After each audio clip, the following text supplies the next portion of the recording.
gegarane wong agami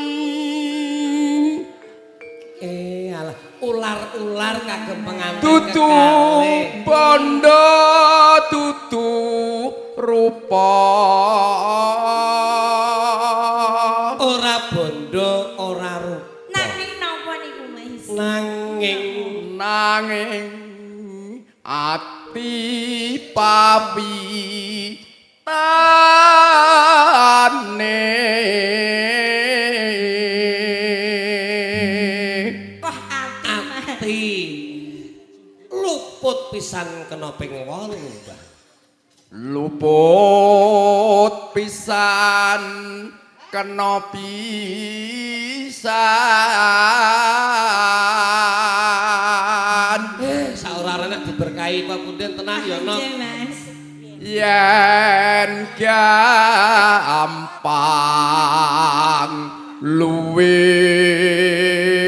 gampang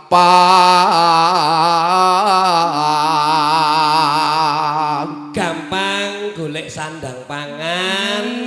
gampang luwih gampang anggenipun nyambut gawe wah iki ya ana artine yen angel-angel kalangkung Mbah Guru yen angel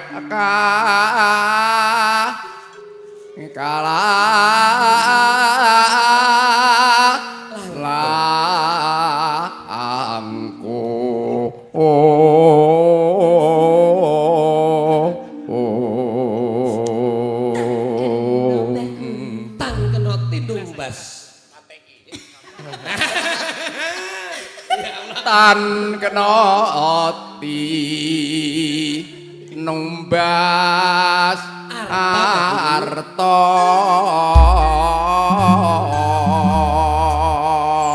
ning nun sewu Mas Garing dalem niki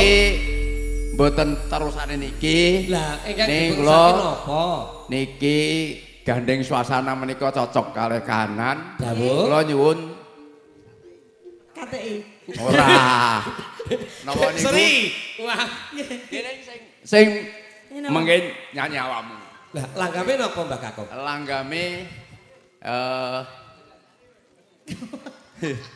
nggih niki langgame napa kok langgame napa Mbah dawuh napa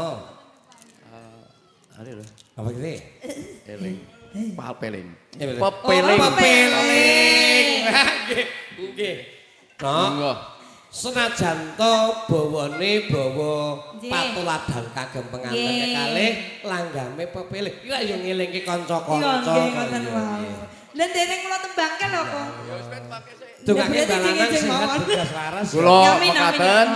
kula wangsul malih lenggah inggih mriki sinambi menikmati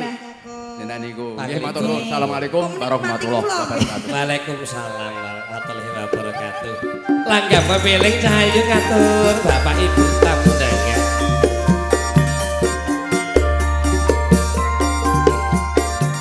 saking siang para tamu saking lenggah kanthi sekeca mirunggan langkung bapak ibu pangombyong pisan sutresna MK Campur Sari Indonesia monggo diajeng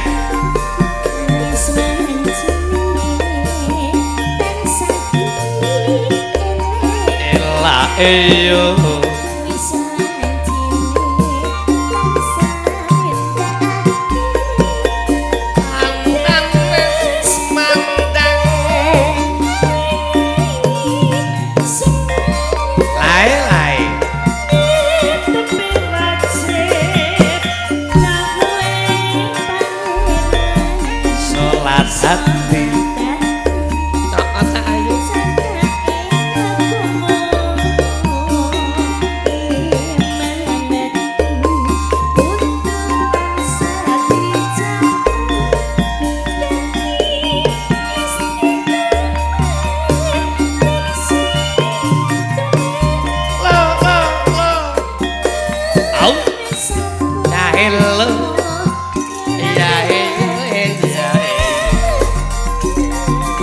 hati ya dik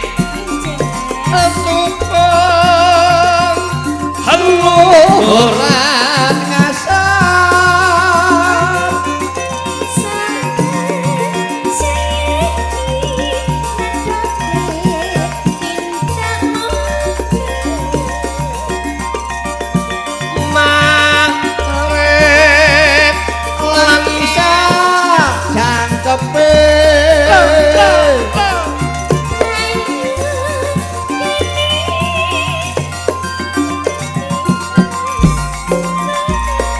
aja sembrono lebih. Ora Dik,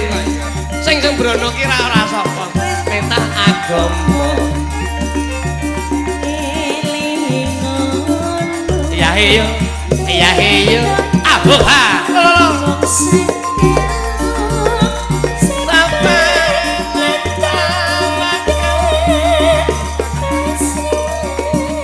Sing kuwasa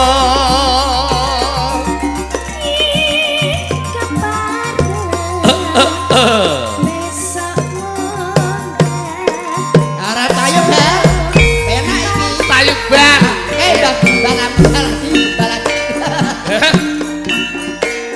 balati goreng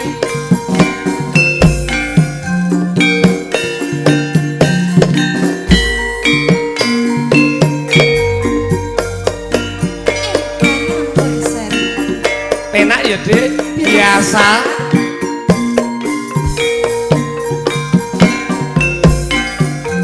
siji loro telu buka siti iyalah alat jangkrik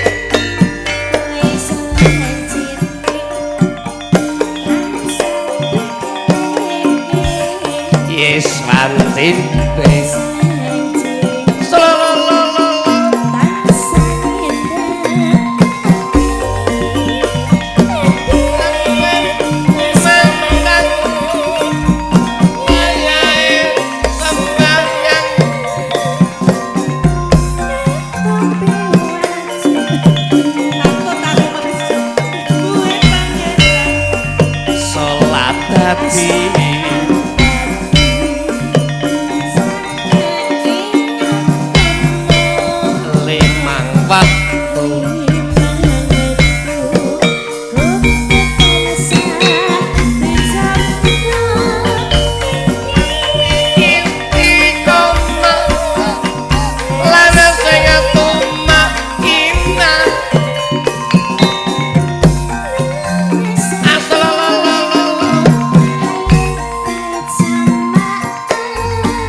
sembrono ora gitu tak aku iyalah alah lae lo ilahe sapelan tamakel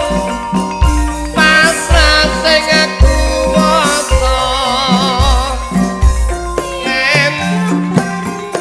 besok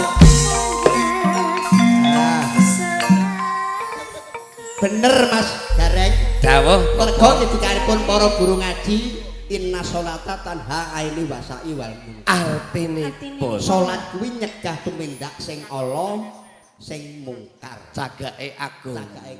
wah yo hati-hati